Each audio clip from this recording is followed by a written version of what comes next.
welcome to another edition of Thrive. And today I bring you something interesting, and I'm sure it'll be worth your while. Today I want to talk to you about how to recession-proof your career. So I'm talking to career people today, and I'm talking about jobs, because in this season and in this time, a lot of people are losing their jobs.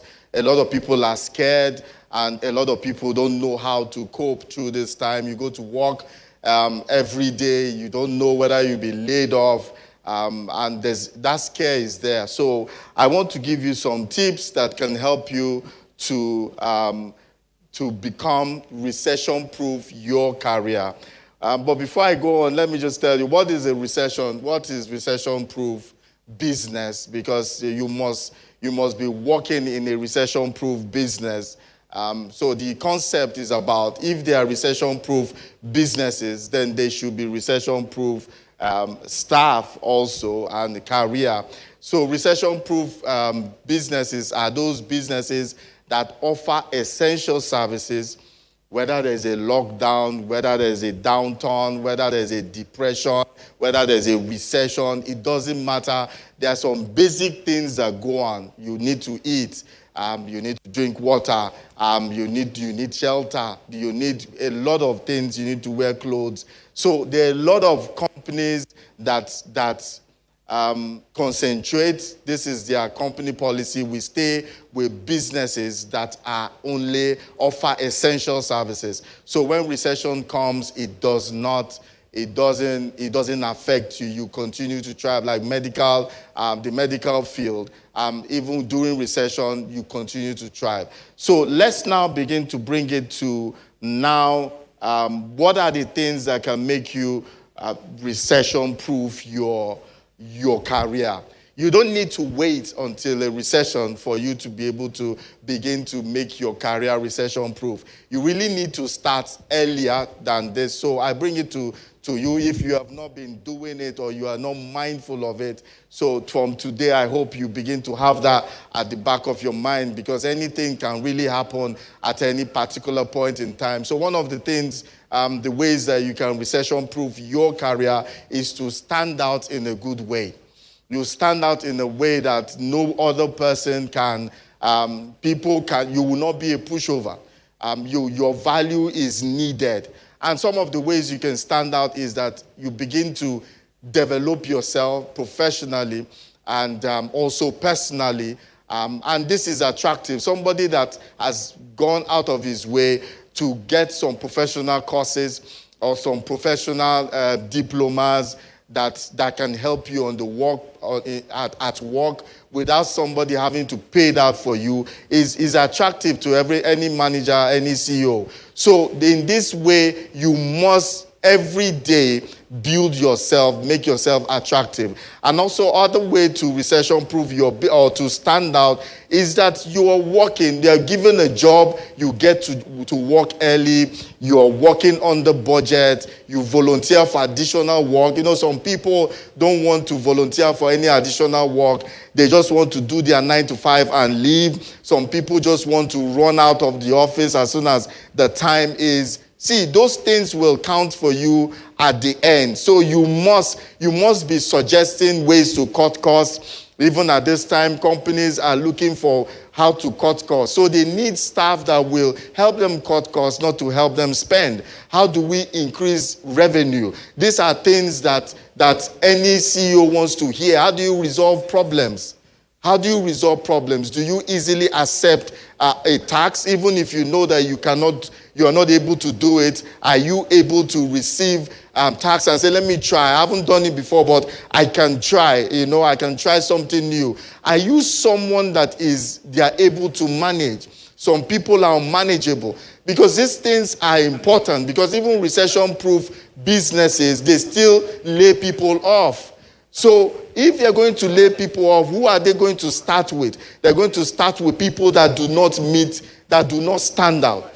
Nobody will sack an A employer, an A staff. Nobody will sack you except maybe the company is folding up. So I think that it's important that you begin to do your work, being mindful that Anytime for downsizing, you are relatively safe. Another way is to increase your networking effort. Don't wait until recession to begin to network. You must increase your networking, both internal. When you're looking for a job, application process most of the time doesn't work, and people don't really handle applications, at least not here in our country. So it's internal referrals that usually work. So what it means is that you need to network wherever you can, especially in markets and industry where you want to end up. Make new contacts before now. It's not during crisis time that you're looking for someone in church or your family for you to begin to have contact and say, look, I want to get a job, I want to do this. You start way ahead of time. Build for crisis time, because crisis can come at any time. Like we had coronavirus crisis, it can come at any time. But if you want to protect your job, you should be mindful of this, and you must make sure you network.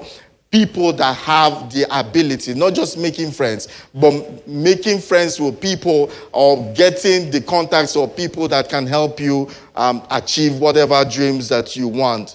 Another way is for you to make your online, manage your online presence. I must say this, if you're looking for possibilities to be able to for people to get to know you and what you do, please clean up your social media profile. A lot of people allow a lot of things in their social media profile, and when they are looking for a job, those things will count against them. So try and delete pictures, delete tweets, delete posts that will not promote your professional brand. It will not promote that which you are. You want to be seen in a certain way. Let the pictures and the things that you put out there, let it project what you want, the way you want it. Because not when you want to look for a job, then you begin to delete things. And there are some things you just can't delete in social media. And another way is you can distort your social media account. A good idea is you can camouflage your non-business profile. So that is your social life. Everybody needs a social life. Anybody needs that private life, but there must be a private life and there must be a corporate life, a professional life. They don't mix, because once you put anything out there, people can see it, and people judge you by the things you put out in the internet. And the internet shows no mercy when times come that they need to bring out this information. So there's a way you can camouflage yourself. What people do is that they remove their surnames and they can just put their first name and their middle name for their social outing. Then for their corporate posts, they, like LinkedIn and all that, they pull their full name. So people might not be able to know that this is the person that is doing this, or this is the person that is posting that. Is important. The internet does not forget. So one way to make your personal account is like putting your first name and your last name. Make sure that what you project out there in social media is exactly what you want to see. See, prepare. A stitch in time saves 9. You need to prepare in time for what can happen. If you're a career person, because today I'm talking to career people, if you're a career person, you have to recession-proof your career. It has to be watertight, so that at any particular point in time, you know you will be sought after. It's about value, it's about relevance, it's about being able to develop yourself. Think about it ahead of time. Don't wait. Don't wait until something happens and you are doing fire brigade approach. So thank you for listening to me. I hope I have been a blessing to you. Until next time, keep safe and God bless you.